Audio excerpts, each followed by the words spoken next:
Hey friends, welcome back to the podcast. I am your host, Jami, and today we're going to be doing part 2 of my RV life series. Now, you can just jump right in with part 2, but we also did part 1 2 weeks ago where we talked about the pros and the cons of moving into an RV. So today we're going to be talking about the logistics. Now, this episode is great if you are considering moving into an RV or if you're just kind of curious at how this works, because we are going to be moving into our second RV full time in just a couple of weeks. All right, so we're going to dive into that. First thing I wanted to let you guys know is that we are very close to our 2024 Finding Joy in Your Home online conference. This is our 10th annual online conference. It's our 15th conference overall, which is absolutely insane. It is coming up May 28th through 30th. If you're listening to this after that, you can still join the app and go through everything that's there. It doesn't expire. But it is, the theme this year is building a fruitful home. And in it, we are covering all kinds of hands-on tutorials. So it is, this year's conference is focused on practical. So we're going to be doing bread baking. We're going to be doing how to make homemade candles, crocheting, knitting. I am teaching a session on quilting. We have somebody growing a garden. Oh man, the practical stuff that is in this conference is absolutely outstanding. Now, the amazing thing is you can join for less than $11. If you go to findingjoyinyourhome.com/2024 conference, you can find out all the details there. Get signed up. We have a special sale going on right now just for the conference where you can join our app. But the truly incredible thing is you aren't just getting access to this new conference that's going to have 20 sessions, something around there. It's almost 20 hours of tutorials and content from really incredible women.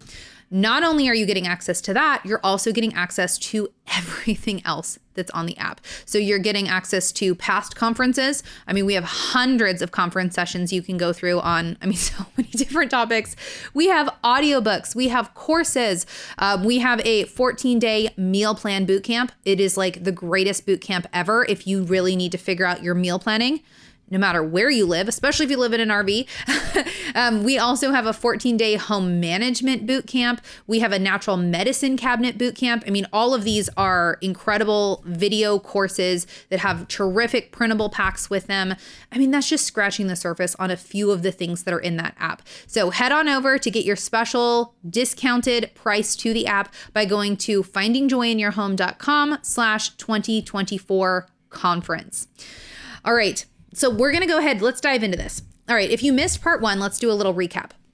All right. My husband, Jason, and I have 7 children. We have baby number 8 on the way who will be born in the RV, not in the RV. We'll be at a hospital. But I do know people who do home births, RV births in the RV. We are going to have him, though, while we are living in the RV already. This will be our second RV and our second round of full-time RV life. We did 2 years, 2020 to 2022. We lived 2 years in that RV with our 6 young children, moved into a home in Oklahoma for 2 years where we had baby number 7, and now baby number 8 will be making his appearance while we're living in the RV. We're really excited. It was not the timeline that we wanted. I wanted a few more months in this house, but it's the timeline that God had for us. And so we're excited. So if you want to go back and hear all those details where I give a lot more, you can go back and listen to part 1, which was 2 weeks ago. So today we're going to talk about logistics. Now, this is the biggest thing that people have specific questions on. I asked Jason, I read in my list and I said, what can you think of? And he had one thing to add. Neither of us could think of more. So you will probably have it. Okay. I'm too close to RV living now. We have done 2 years full time. We're about jumping into another full-time bout for 2 to 3 years. And so when you're not at the very beginning stages, I forget what the beginner questions are, right? What questions did I have when I had no concept of living or traveling or anything in an RV? I don't know. So if I'm missing things, if you guys have more questions, please come find me and let me know, because I really actually like talking about this topic. It's been a huge part of our life, and it's something that I never talk to anybody about. So if you have questions, Jami can talk about it. Okay. So first one, these are in no particular order, but let's talk about logistics. Number one. Now this is in order. This number one is number one. You need to know this. You need to adjust your expectations. Living in an RV is, surprise, surprise, it is different than a house. Who is shocked? No one? Okay. But you will need to do things differently, and you're going to embrace that. All right. So an RV in some senses is a mini house. We always called it like our apartment on wheels because it really, really did feel like that. We loved our RV. We did a lot of renovations to it. We're going to talk about that. And so a lot of ways it is kind of a mini house. In other ways, it's very different. And you have to be very strategic the way you do certain things. And so just know that. Adjust your expectations. We talked about at the end of the last episode, being content in the season you're in. So I'm not gonna rehash all of that, but adjust your expectations that you're living in an RV and certain things just need to be done in different ways. And so put your thinking cap on, brainstorm how you can do things differently. Number two, these are really random. Number two, always go vertical when you can. All right, so this is a secret of tiny living, especially RV living. You have a very small footprint. Our 32-foot RV was like 100 something square feet total, the whole thing. And there was 8 of us. Crazy. Also the best memories of our entire life. Hands down. I mean, the most incredible experience ever. You take any negative in that and it just doesn't even hold a candle to how wonderful it was. So we're living in 100 square foot, right? With family of 8. Homeschooling, working from home, total chaos some of the time. But when you're doing that, you need to get really creative with thinking vertically. So for example, in our tiny little bathroom, we had one little tiny bathroom. Our new RV, you guys, we're fancy now. Our new RV has 2 bathrooms. I think for a family of 10, we've earned that second bathroom. We're really excited about that. So we had one little bathroom, right, for 8 of us, and really small little footprint. So you've got this little tiny shower. You have the toilet that's like facing into the vanity, and that's it. So how do you get really creative with? I mean, you don't even think about things, but as a family of 8, you need towels that you're using daily. Where do those towels go?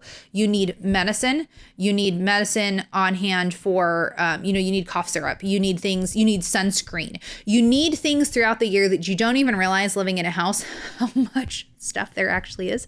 You need your blow dryer. Maybe you want nail polish. There becomes this point where you're like, where do you store these things?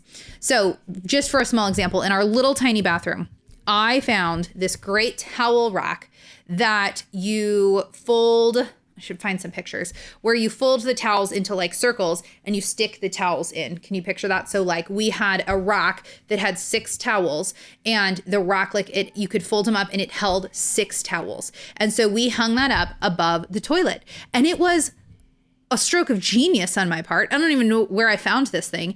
One of my random Googlings when we were doing the RV renovation. I will be buying another one for this new RV. You better betcha.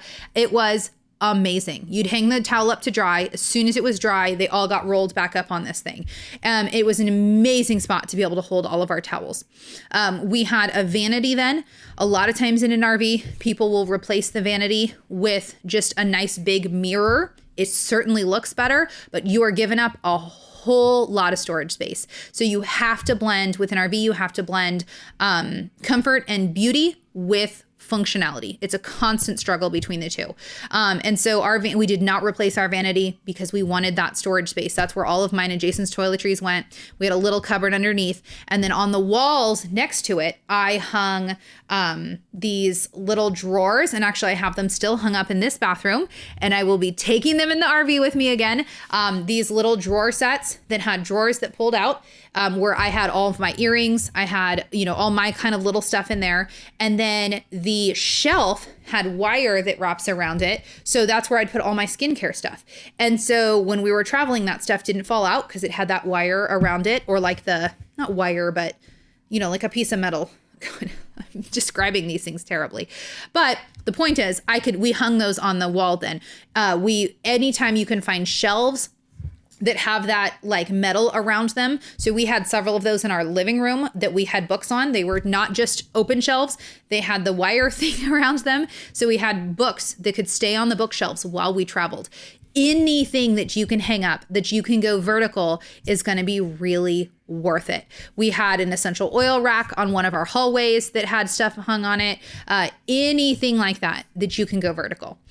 So for our new RV, one of the things we're really excited about building in is we're going to be building in a desk that is hung on the wall for our bedroom, because our bedroom has 2 opposing slide outs. Really happy we're going to have a lot of room, especially because we're going to have a newborn in there. We need room for a bassinet, but we also work and we have to have a desk, and we need a desk that can be in our room for podcasting, for anything like that. And so, but with both the slide outs come in, you can't have a desk. There's no room.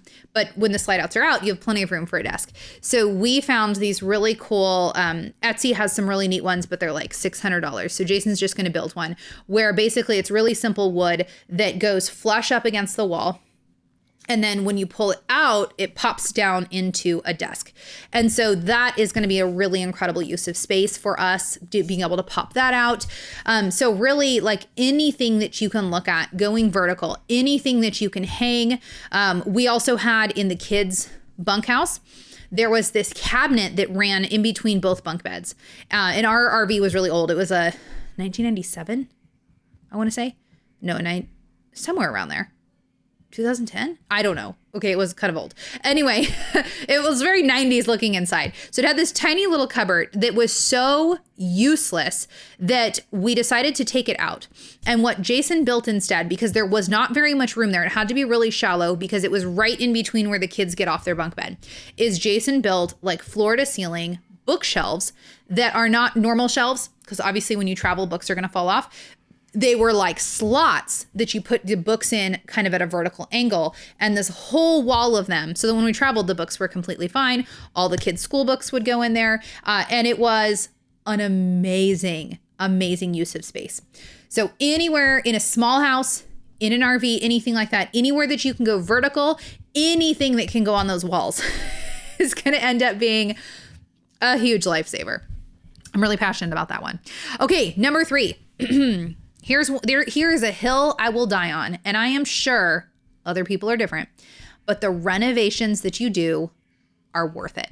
So you've probably seen in the last 3 or 4 years, it's become very popular to see RV renovations. A lot of people are like, I don't even want to travel. I just want to renovate a cute RV because it looks like a fun thing.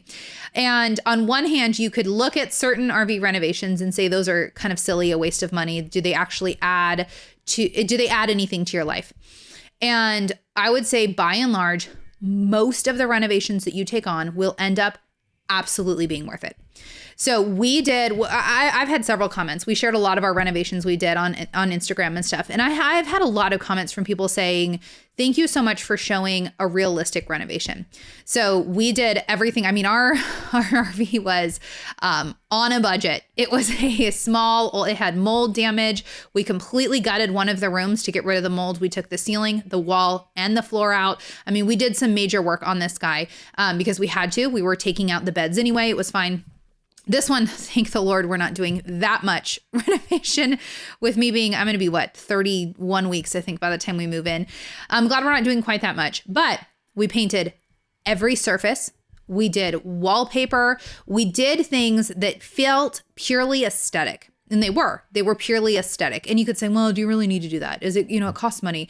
But my point was before we did that all very much on a budget. Like we found very affordable wallpaper. I had some wallpapers I found that I loved, but they were so expensive. I went with my second favorite, things like that. Nothing we did was bougie or expensive, anything like that. But the touches that we did made an absolute difference. And that's where we always say our RV felt like an apartment on wheels, because the touches that we did made it feel like a house.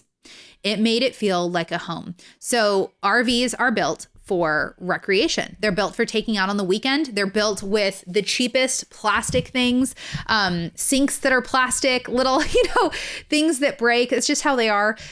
We have toured hundreds of RVs over our time. New ones are starting to get with it. They're starting to build them with full timers in mind. So if you're going to you're going to go drop $128,000 on a new fifth wheel, you might already have everything. Like you may not need to do a lick to it because it's already got lighter colored cabinets. It's got, all these things. I'm actually a big fan of dark cabinets in a home, but in an RV, I don't know why they would do all mahogany, like dark carpet. Like you need to brighten up that space. And I'm not a big fan of white on white on white everything, but you need to brighten things up in an RV because it's such a small space. But newer RV makers are starting to understand that that is actually what people are wanting on the market. But those small renovations that we did, I mean, we did some bigger stuff of knocking out some walls and stuff. That last one out of necessity. But the aesthetic stuff we did was completely worth it because it felt so homey. And what we did too is I didn't follow online RV trends. I went with what our family likes. I went with the colors we like. And originally I wanted to paint the bottom parts of our cabinets this like really dark teal, but I was concerned that it was going to be too overwhelming in this small space. So I went white at first because I knew we needed to brighten it up in there. And I mean, the first day we got that first coat of white paint in the whole RV, it still looked so trashy because we were in the middle of renovation. There was no sink. There was, all this stuff. It was a night and day difference. So about 6 months or so living in the RV, maybe a year, I don't know, somewhere in there, I decided, no, you know what? More color in here would be perfect for us. And I painted that bottom teal and it was perfect. There's a lot of people who wouldn't want the teal. That's fine. Go with the aesthetics that your family would like, that feel warm to you, that feel cozy to you. It is super worth it. So we even did things like we changed out light fixtures. We didn't have to. That was a design choice. And we were always so thankful that we did. We changed out, eventually actually in the kitchen, we took out the entire countertop, replaced it with an IKEA countertop, which gave us a lot more room. It extended the countertop. When we did that, we replaced the sink because in an RV, you get this little tiny little baby sink. We replaced it with as big a footprint as we could get there. And it was like a $60 sink from Amazon. Like you guys, we're not talking expensive stuff, but the quality of life difference, you can go from an itty bitty sink to like a bigger one, is life changing. We changed out the faucet. So the faucet was this little tiny metal thing that couldn't move and was really restrictive. You could barely like get stuff into the sink under it. So we got like a $50 faucet off of Amazon. That was one of those huge, nice big ones that's flexible, and looked really nice. That was actually the first thing. We replaced that before even traveling. Best decision ever. Then we replaced the countertops in the sink. It was a very inexpensive. The IKEA countertops, we're talking, they were like $50 pieces and we only needed 2. Really, really cheap ways to redo some things. And it made absolutely biggest differences ever. The one thing we never did, we replaced the countertop. We actually had extra pieces of the countertop. So we replaced the countertop in the bathroom and it was amazing. But we were really short on time. And so we decided not to replace the sink in there because it was a really hard size to get. And I really wish we had done it because we just always had that plastic sink and it just always was kind of grimy and whatever. So it's one thing I wish we would have done. We replaced the toilet right away with a Dometic toilet. That's a brand. And it's a ceramic toilet. So of course the toilet that our RV came with, which also our RV had several owners, was the little tiny plastic, like you feel like you're sitting in an RV toilet, right? So this was an upgrade that was totally worth it, is we bought the Dometic, it's for an RV, ceramic toilet that feels like a regular toilet. It's little touches like that felt awesome. Like this was so worth it. And we were always so happy. The previous owners of our current new RV, they replaced both toilets with ceramic toilets already. And we're like, yes, like that's one thing that we would definitely want to do. So one of the biggest things that we would like to do that we're not doing right away, we were hoping in like 6 months or so to do it, is we are actually going to rip out the entire kitchen and replace it with IKEA stuff. The basic IKEA line is very inexpensive. They have some stuff that's way more expensive, but you can basically just piece the modules together and it's gonna like double our kitchen space when we can finally do this. It'll be a big project, but we're gonna do it. It's gonna be about $400 is what we priced out. So for being able to do that, the quality of life difference will be amazing. But that's by far the most expensive thing. Everything else we're doing in this new RV, we're going to replace a couple light fixtures. We're going to wallpaper and paint basically the entire thing.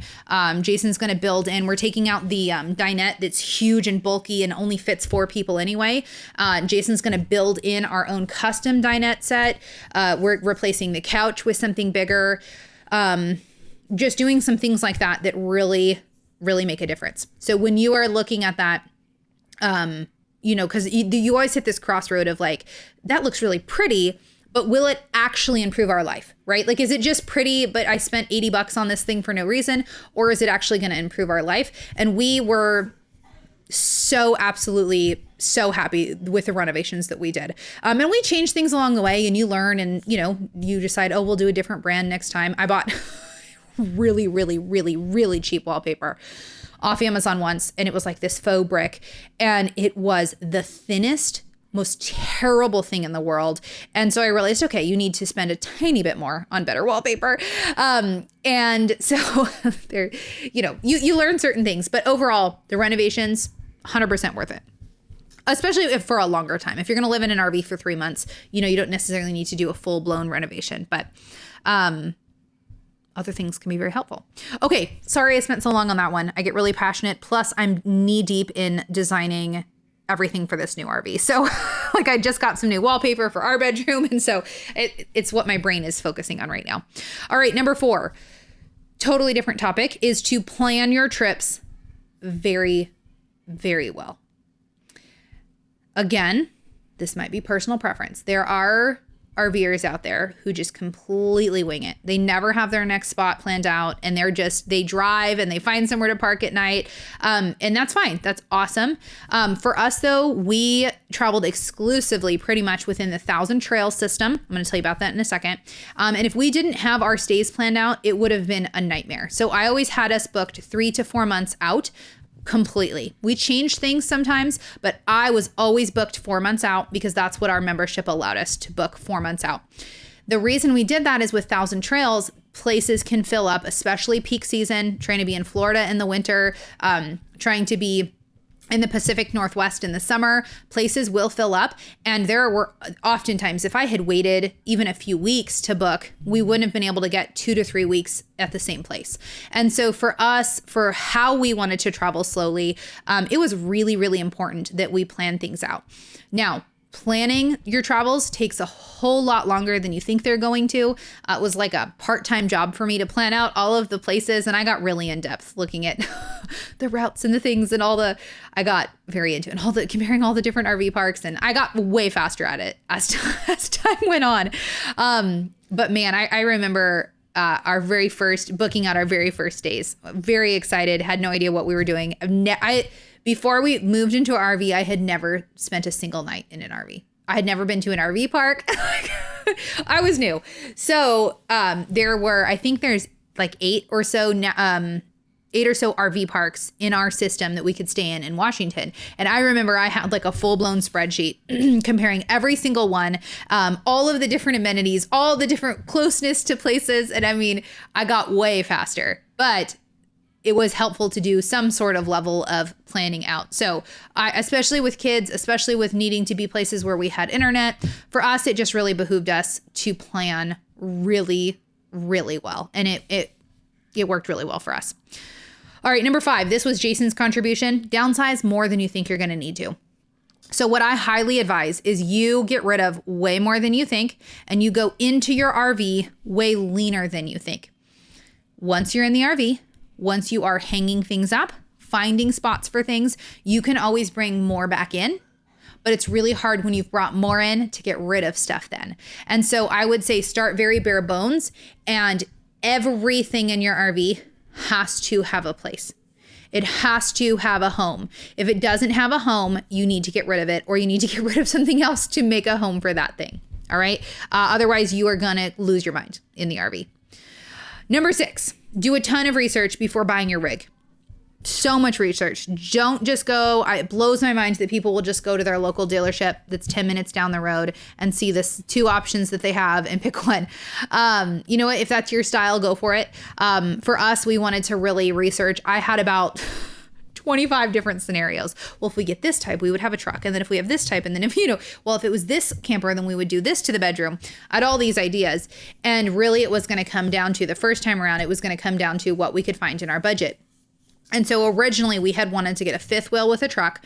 That had been our plan for about a year. But finances and budget and everything, we just realized it was going to be, we did not want to put ourselves into a ton of debt and stress ourselves out.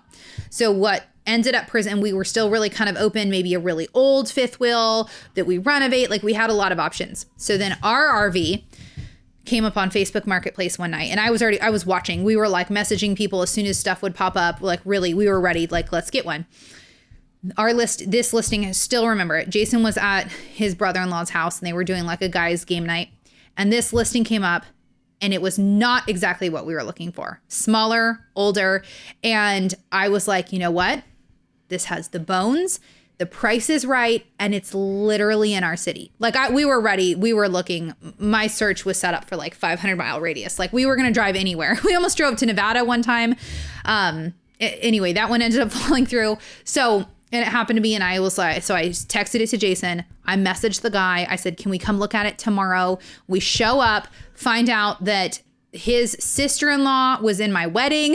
It ended up like this whole crazy thing. I mean, absolutely crazy. His wife came out, and I mean, it was just like, the kids were playing together. It was just one of those cases where it was like God's hand was in every step of this.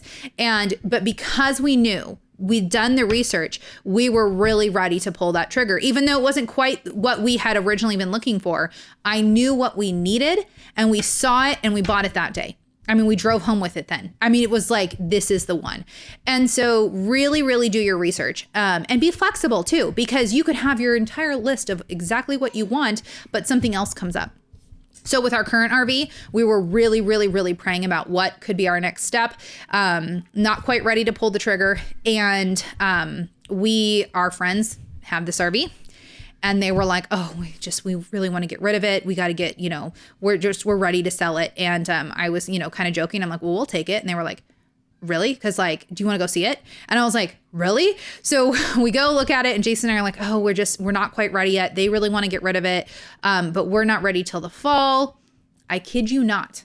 1 week later, we find out that our landlord has changed his mind. He was originally fine with us going month to month until, whenever we wanted to move out, which gave us the flexibility we needed. 1 week later, we find out our landlord has said, you know what? I'm really nervous. I don't want the house open in the fall because around here we live in a university town. And so most people are renting over the summer. I don't want it open then. I'm afraid it's going to be open for a while then. So like, I need you guys to either move out now or sign another year. So they kind of went back and forth. Jason said, is there any way you can give us till September? My wife is pregnant. They go back and forth, finally negotiate that he'll give us till June. So it gave us a couple extra months here. And so I mean, it was like God just brought this RV right in our lap at the right time. I mean, even before we thought, oh, it's such a great opportunity. They're going to give us such a good price. But like, it's not quite the right timing, blah, blah, blah. Until all of a sudden God was like, oh, well, actually, you didn't even know this thing was going to happen. So we had about 48 hours to decide before the new lease needed to be signed. And so God is just so good and gracious too. If you're looking at doing something big, just pray about it. Both of the instances with these RVs was like, God was like, here's the right one. And so really pray about it. Keep your eyes open for alternatives. This is not the exact layout. This is not the exact, we knew we wanted to be pickier this time around. We're going to have 2 more children this time around than we did last time. And all of our kids are older. Our oldest twins were 7 and our next youngest twins were 4 when we moved into the RV. Everyone was little itty bitty. They could fit in little itty bitty spaces. My one son, Micah, is almost as tall as I am. He's 11. And so we're much bigger now fitting in the RV. And so we had more, if we're going to do this again, we're actually going to be a bit pickier this time. This RV doesn't line up with everything, but we're also so grateful for it and so excited for it. And so do your research, have options, and kind of be open to what God's gonna present. All right, number 7. This kind of goes along with that. Carefully weigh the pros and cons of the type of rig that you're going to get. So a lot of people think that an RV means a driving one, and that's it. An RV means a recreational vehicle, and it applies to all types. So I just always say RV, and people are like, but you had a travel trailer. Yes, a travel trailer is an RV. So there are 3 main types: a travel trailer, or what they call a bumper tow. So this is what we had. We had a travel trailer. It would just, our van was able to pull it, and it's just what you think of a classic little camper, right? Then there is a 5th wheel. A 5th wheel, you can get little tiny 5th wheels, but most of the time these are the monsters. 5th wheels have that weird little hitch that goes over, and then it fits into the bed of a truck. So you're not pulling it from the bumper, you're pulling it from the hitch, okay? And you have to have a truck. Like our van couldn't pull a 5th wheel, no matter how small or light it was. The 3rd type then is a motorhome. And this is what most people think of with an RV. There's different kinds. There's Class A, Class C are the most common. A Class A is one of those big, beautiful motorhomes that's like got the front that's just flat, you know, the big, huge windows and flat. A Class C looks more like a truck bed in the front, where you can kind of see the whole truck part, and then you're kind of sitting over it. If you can tell, you know what I mean? There's lots of other types too. There's camper trucks and all kinds of things, but those are kind of the main 3. So it's really important to kind of weigh the pros and cons of those. And I suggest watching YouTube videos for different layouts. A lot of times people would say ignorantly to us, or naively, I don't mean it in a mean way, but they would say, oh, you know what you guys need is you need a big Class A. Those are the biggest things you can get. And maybe from the outside, that's what they look like. And there are some Class A's that can be set up really well with families. There's people who will take buses and convert them. There's some really great things you can do. But by and large, for families, the best option you're going to get is a 5th wheel. Hands down. You can get, there's 5th wheels with 5 slide outs. 5th wheels can be the absolute dream. The layouts you get in them are nothing compared to a Class A. And so for large families really concerned about space, look into those 5th wheels. Now, of course, they're bigger, they're more expensive. You have to have a truck to pull them. And there's more logistics. But with a travel trailer, you can also get some really, really decent layouts. If you have a truck, you can also get much bigger travel trailers that have 5 slide outs that are much heavier. So what we had, people ask us a lot, is we have a Chevy Express van. It has a V8 engine. It's a 3500. This van is the single largest towing capacity vehicle outside of a Super Duty truck. So there are other 15 passenger vans. There's the Sprinter and there's the Envy. Neither of those comes close to the towing capacity of the Chevy Express 3500 with the V8 engine. The V6 engine doesn't tow quite as much. There's things you got to consider. So this is what we did, is we knew we didn't want to invest in a truck. We had to buy a van anyway.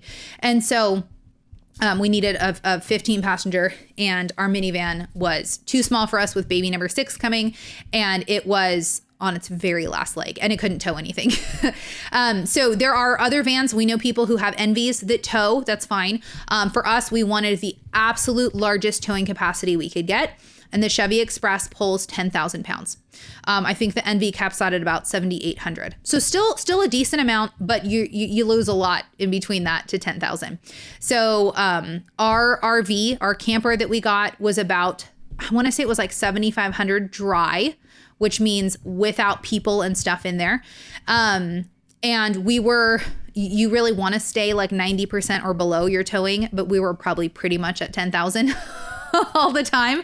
And our van did amazing. We still call our van like the absolute workhorse, but we were at our absolute capacity. We can't get anything longer. We can't get anything with more slide outs because we were already at our capacity towing with that van. And so that's why now this time around, we are doing a 5th wheel with a truck. It means we are going to have 2 vehicles on the road. We really don't care though.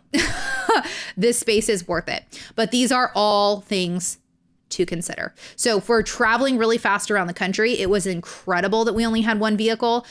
It was like, there were so many pros to it being smaller. We could fit in so many more spots.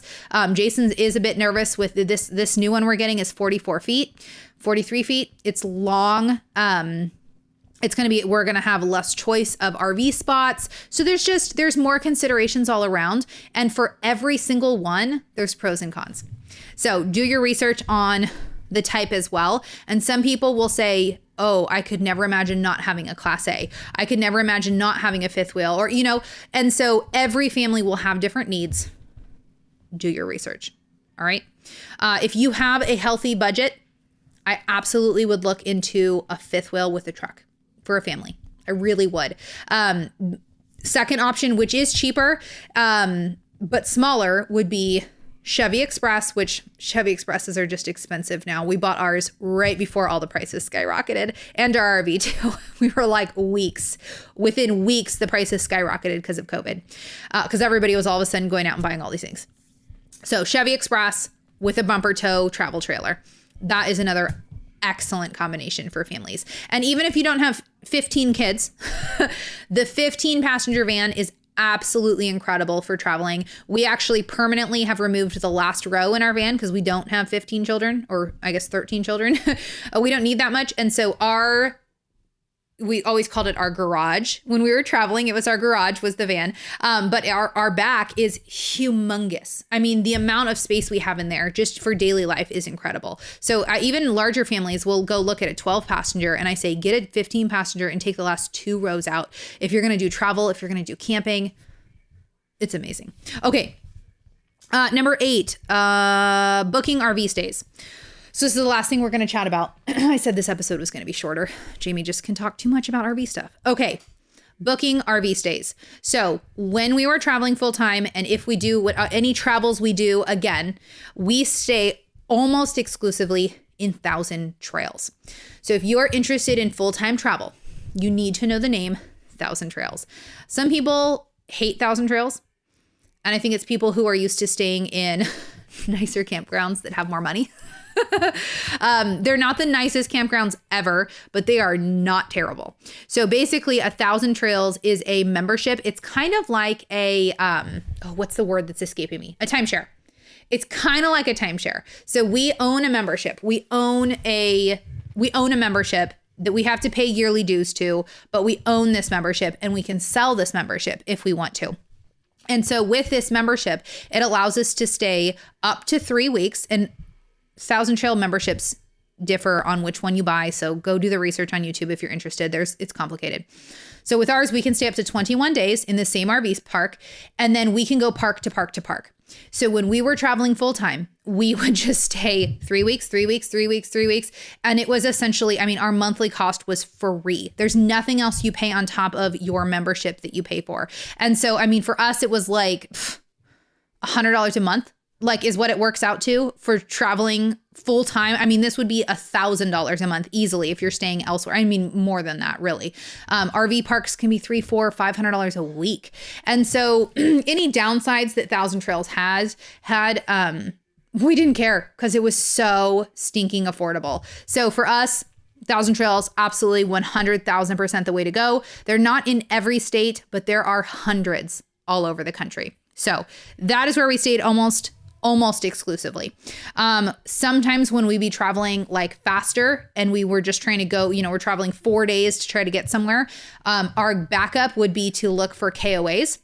We had a KOA membership. I think it's like $100 a year or something, or $70 a year. And it gives you like points back. And so we would earn like free nights in KOAs through using our points. So it was worth it to join the membership for us. We didn't stay very often because KOAs can be a lot more expensive. Even $30, $40 a night really adds up. But we would use that like, there's one we'd stay in all the time in Shreveport, Louisiana. And because it's right along the freeway and it's perfect because we could pull in at 11 p.m., our spot would just be on the door. And so we'd already paid for it. We'd find our spot, just pull into it, go to sleep for the night, pull out in the morning. So KOAs, you always know what you're going to get. They're always well maintained. They always have good bathrooms. They always have good laundry facilities. We stayed at private places because sometimes they'd be cheaper or there would be no KOA. And private RV parks can be real hit or miss. Really hit or miss. And so we really loved that ease. Even if, for one night we're paying a little bit more than we would at a private place. And sometimes not. Sometimes the KOA is cheaper. The KOAs were really, really worth it for us. We really like the KOAs. And we've stayed. So like when we went to the Grand Canyon, there's no Thousand Trails there. So we stayed at one of the KOAs there and it was fantastic. We were there for like 3 nights. It was amazing. So KOAs are definitely worth looking into for more limited travel, but it was too expensive for us to do the bulk of our travel in KOAs. Now, another time is my dad bought property in Arizona, very remote part of Arizona. And we went to stay for a week near his property to check it out and see all the stuff he's got going on and to see him and all this. And there was a little private RV park there. And I think it was like $100 for the week, which was great. And so that was wonderful. Like you can find some really, really great deals. But I think now at that same place, they've put in a bunch of infrastructure. They've built new showers. They've done all this stuff. And I think it's like double the price now. So it is hard. It can be really hard sometimes finding independent places. Now, if you're going to be stationary, you can get a better price. When you're traveling week to week, it's much more expensive most of the time. And so like we were looking at an RV park near here that I think was like $650 for the month. But it's like $400 for the week. Now they have very limited monthly spots, but if you're going to be staying somewhere monthly, you can get a much better price than when you are traveling. So keep that in mind if you're looking for a place to like rent and just park your RV. There's also independent places, like you can find independent people who will have like RV spots on their property. There's all kinds of stuff. There's also tons of boondocking opportunities. We were not set up to boondock. We didn't have a generator. Speaking of, we replaced the RV fridge with a residential apartment fridge, which was not on propane. So we were not set up to boondock, and we were not interested in that with our current rig. With our new rig, we get a generator, we get a couple things, we could actually boondock pretty easily. I'm sorry, boondocking just means staying like on property with no sewer, no water, no hookups, nothing. But a lot of times people will have, their tanks are full of water. They'll have a solar or they'll have a backup generator. They'll have propane running. There's different things that you can do for boondocking. And there's a lot of free opportunities. You can stay on BLM land. There's places you can stay for free when you're boondocking. And so it can be a really great thing. It's just an area we never explored. We never really wanted to rough it too much. We wanted water and electricity. Plus we were homeschooling and working on the road. It wasn't just adventure time all the time. Okay. So that's for the RV stays. There's a lot more you could get into with all of that, but those are the 8 things that come to mind. If you've got more questions, I know these were kind of random. If you've got more questions that I didn't cover or things that got brought up, let me know because I'd love to get into this with you guys. But we're going to leave it there. So thank you for listening to my crazy ramblings over these last 2 episodes. I got a lot of things to say about RV life. I think because my brain is so in it right now. We're moving into the RV in just a few weeks. And so I am like full RV mode, right? And so it's what my brain has been thinking about basically 24/7 lately. Alrighty. Well, thank you so much for tuning in. Don't forget to check out our 2024 Finding Joy in Your Home online conference. Our theme this year is building a fruitful home, hands-on tutorials. Absolutely incredible. You can follow along even if you live in an RV or you live in a house or anything in between. So go check it out at findingjoyinyourhome.com/2024 conference. We do have early bird pricing that is going to be ending soon. The conference is at the end of this month, May 28th through 30th. So go check it out and get signed up. findingjoyinyourhome.com/2024 2024 conference, all one word. And go check it out. All right, ladies, thank you so much for joining with me today. I'll see you guys back here next week for the next episode.